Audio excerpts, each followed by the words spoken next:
All right, thank you guys. Welcome to our NBA video here today for Thursday, May 6th. The weekend's right around the corner here, guys. Now, my name is Brock Page, and I do sports picks for free right here on YouTube. And with that, I just want to take this time to let you know that we are 4-1 in our last 5 NBA tier package picks on my Patreon website.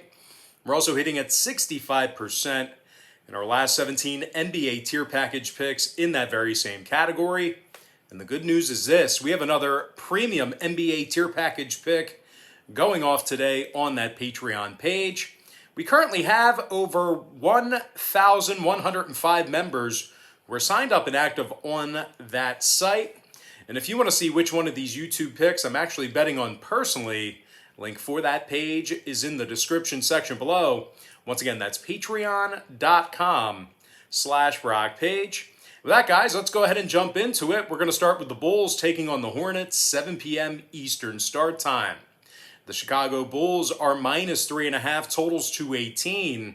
Now, the Bulls do get their best player in Zach LaVine back here tonight.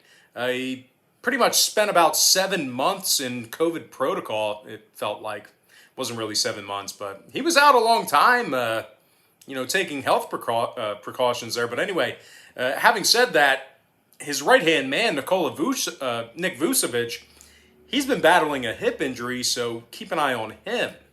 Now, the Chicago team has certainly played poorly without LaVine. They're 0-4 in their last 4 straight, 2-6 against the number in their last 8. The Bulls have also been getting thumped on the road this year. Out of their 33 road games, they've gotten the W just 14 times. Now, the Bulls have struggled on both ends of the court this year.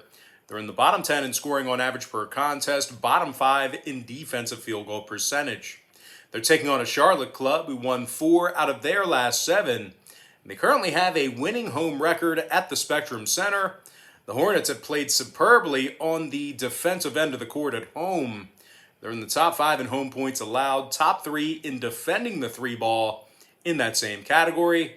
And despite the potential absence of Devontae Graham here this evening, the Hornets are currently led by Terry Rozier, who's scoring over 20 points a game, along with 4 rebounds and 4 assists. And of course, LaMelo Ball, he's scoring nearly 16 points a game himself, 5 rebounds, 6 assists for the point guard.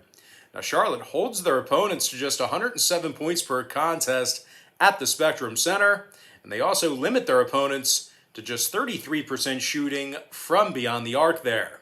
Now, total-wise, 3 out of Charlotte's last 5 did get over the line, throwing out the Detroit contest.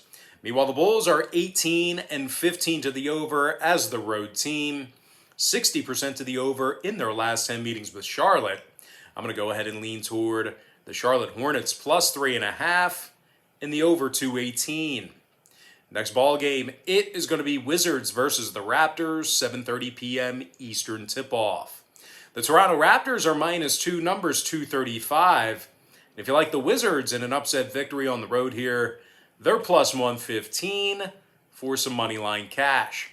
Now, as good as Washington has been, playing here recently, they did drop 2 out of their last 3 ball games, and they gave up 125 points or more in all 3 of those contests. So that's kind of been the story with them all season long. They really struggled defensively. And once again, despite being one of the hottest covering teams in the game right now, we're still looking at a Wizards club who's 6 games below 500 for the entire season, and they won just 40% of their road games. Now, like I just said, Washington's biggest problem this year has been their defense. They're dead last defensively in points allowed per contest. They're also in the bottom 10 in defensive rebounding as well. Now, the Wizards give up nearly 119 points a night. They're taking on a Toronto club who's covered the point spread in their last 3 straight, 70% against the number in their last 10. Despite the absence of OG Anunoby here this evening, both Kyle Lowry and Gary Trent Jr., they've been upgraded to probable. So look for those 2 gentlemen to be in action here tonight. Certainly good news for Raptors fans. And for as much as they've struggled this season, the Raptors are still playing .500 basketball as the official home team. And believe it or not, they're one of the better defensive home teams in the entire league. Toronto currently ranks in the top 3 in home defensive field goal percentage, and they're in the top 10 in home points allowed. Pascal Siakam scoring 21 points a game along with 7 rebounds and 4 assists. Meanwhile, Freddie VanVleet is scoring 19.5 points per contest himself, 4 rebounds, 6 assists for the starting guard. Now, total-wise, the Raptors saw 2 out of their last 3 ball games stay under the line, 6-3 to the under in their last 9. Meanwhile, the Wizards are 18-14 to the under as the road team. I'm going to lean toward the Toronto Raptors -2 and the over 235. Next contest, it is going to be Nets versus the Mavericks, 7:30 p.m. East. The Brooklyn Nets are -3, numbers 234.5. But despite the recent struggles, the Nets are still the best road scoring team in the league right now. They average 120 points a night when they travel, and they're drilling nearly 40% of their three-pointers in that same category. Kevin Durant's dropping over 28 points a game, 6 rebounds, 5 assists for the starting forward. KD's also making a staggering 48% of his three-pointers. Meanwhile, his teammate Kyrie Irving, he's scoring 27 points a night himself, 4 rebounds, 6 assists for Kyrie. Now, Irving's also drilling nearly 93% of his free throws. The Nets are currently 20 games above 500 for the season, and they're just 2 games behind the first-place 76ers in the conference. They're taking on a Dallas club who failed to cover the number in 2 out of their last 3 ball games. Now, the Dallas Mavericks are also having a little bit of some injury problems as well. Maxi Kleber's out indefinitely. Kristaps Porzingis, he's been ruled out for tonight as well. Now, the Mavericks have also been pretty bad at covering the point spread at home this year. Not a great home covering team. Out of their 32 home games, they successfully covered the point spread only 12 times. And of course, if you do the math there, that's good for just 37% in that particular category. Now, Dallas has also struggled to rebound at home. They're actually in the bottom 5 in the NBA in home offensive rebounding. Now, when it comes to the total in this one, Dallas is 18-14 to the under at the American Airlines Center. Meanwhile, Brooklyn saw their last 3 straight stay under the line themselves, 70% to the under in their last 10.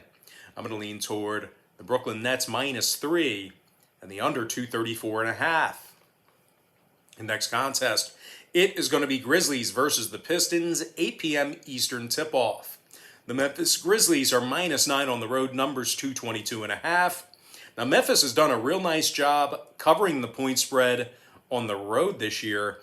And as a matter of fact, they're currently 21-12 against the spread in their 33 road games. And that's good for 64% in that category.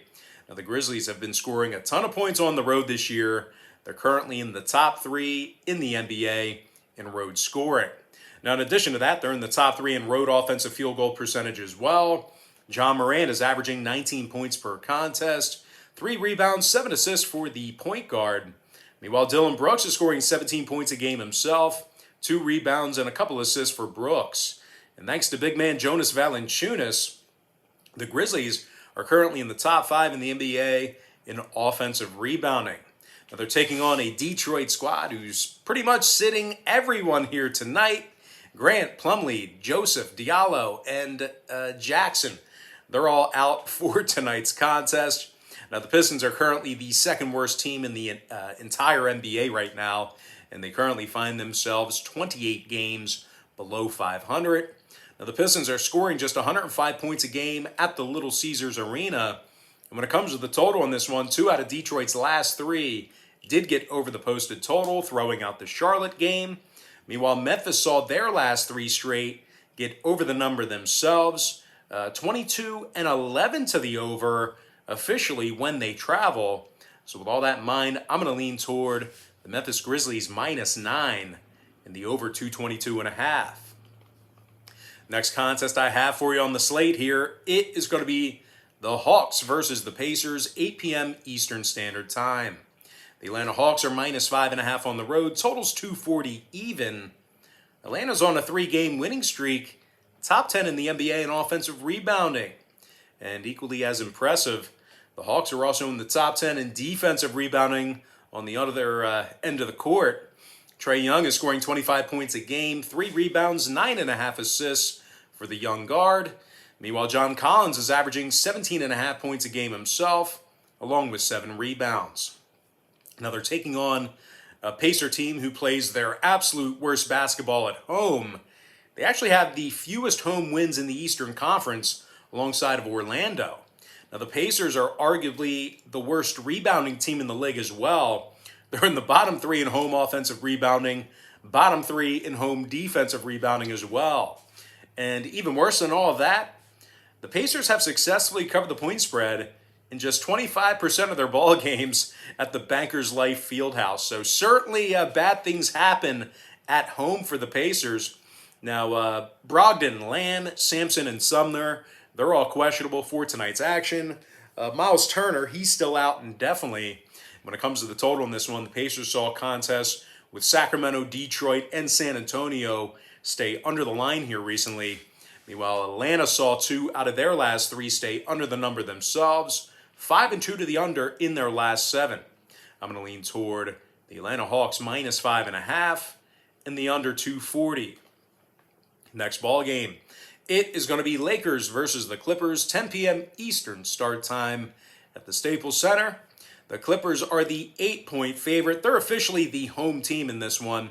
Totals to 11.5. And simply put, the Clippers have just played better basketball than the Lakers in the Staples Center this year. The Clippers are 25-9 straight up as the official home team, and they're leading the NBA in shooting the 3-ball. Marcus Morris is draining nearly 48% of his three-pointers this season. He's good for 13 points a game along with 4 rebounds. Meanwhile, Paul George and Kawhi Leonard, they're both comfortably scoring over 23 points a night respectively, along with 6 boards and 5 assists apiece. The Clippers are holding their opponents to just 108 points per contest, and they rank in the top 3 in the league in defensive rebounding. Now they're taking on a sputtering Laker team who's got a whole bunch of guys on the injury report. James, Davis, Caldwell, Pope, Gasol, and Kuzma, they're all listed as questionable. And of course, Dennis Schroeder is in COVID protocol right now. So, if it's anything like Zach LaVine, well, we're not going to see him for another month or so. But anyway, the Lakers have lost 6 out of their last 8 ball games. And they went just 1-7 against the point spread during that stretch. Now, the Lakers are averaging just 107 points a game, and they've dropped down to 6th place in the Western Conference standings, just a half a game ahead of the 7th place Blazers. So keep an eye on the Lakers. They could, potentially see some problems here if they continue down this path. Now, total-wise, oddly enough, the Lakers did see 5 out of their last 9 get over the line, throwing out the Denver game. Meanwhile, the Clippers are 18-16 to the over as the official home team. I'm going to lean toward the LA Clippers minus 8 and the over to 11.5. With that, guys, we're going to jump into our next and final matchup of the show. It is going to be OKC versus Golden State, 10 o'clock Eastern tip-off. The Golden State Warriors are minus 14, totals 228.5. But as horrible as OKC is, this is a really big number for a team like the Warriors. In addition to losing 3 out of their last 5, the Warriors also failed to cover the point spread in 5 out of their last 8. The Golden State's one of the worst rebounding teams in the league right now. They're dead last in the NBA in defensive rebounding, and they're also in the bottom 10 in offensive rebounding. They're taking on a Thunder team who successfully covered the point spread in their last 2 straight. They also got the job done against the number in 5 out of their last 9. And they find themselves 19-13 against the spread in their road games. Now, the Thunder's in the top 5 in the NBA in offensive rebounding, top 3 in defending the 3-ball on the road. OKC's actually holding their opponents to just 33% shooting from beyond the arc when they travel. Lou Dort is scoring 14 points a game along with 3 boards. Meanwhile, Darius Bazley scoring nearly 14 a night himself, along with 7 rebounds as well. Now, total-wise, OKC's 21-11 to the under on the road. Golden State saw their last 3 straight stay under the line themselves. The Warriors also saw 7 out of their last 9 stay under the line as well. Hey, we're going to lean toward an underdog in this one. Pretty chalky day for us, but I'm going to lean toward the OKC Thunder plus 14 and the under 228.5. And with that, guys, we're going to dive into our Quick pick recap, powered to you by my Patreon website. I like Charlotte plus 3.5 over 218. Toronto -2 over 235. Brooklyn Nets -3 under 234.5. Memphis -9 over 222 and a hook. Atlanta Hawks -5.5 under 240. LA Clippers -8 over 211.5. And before I give you my next and final free pick for the video, one final reminder that we are 4-1 in our last 5 NBA tier package picks on my Patreon website. We're also hitting at 65% in our last 17 NBA tier package picks in that very same category. And as always, if you want to see which one of these free YouTube picks I'm actually betting on personally, check me out at patreon.com/BrockPage. And with that, guys, my last free pick for this video is the OKC Thunder plus 14 and the under 228.5. With that, guys, now we're going to jump into some shout-outs to our top 10 YouTube commenters over the past couple of days or so. Shout out to Compton Rob, Zach Phillips, Bobby Townsend, Michael Williams, Sean Sumraw, Bobby Sengsorchin, Trap Boy Senior or Trap Boy SR.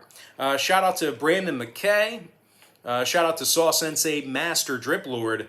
And last but certainly not least, got to give a shout out to my good friend Maya Doan. All right, guys, that's going to do it for me. Don't forget to check me out on Patreon. If you guys decide to get a package here today, just keep in mind, Patreon's going to bill you the day you sign up and then the first of every month following that. But most importantly, guys, got to thank you for joining me right here on YouTube. Really hope you enjoyed all this great free content, all this great free information. And with that said, happy Thursday to you. Best of luck to you. And I look forward to seeing you later on today on my website at patreon.com/BrockPage.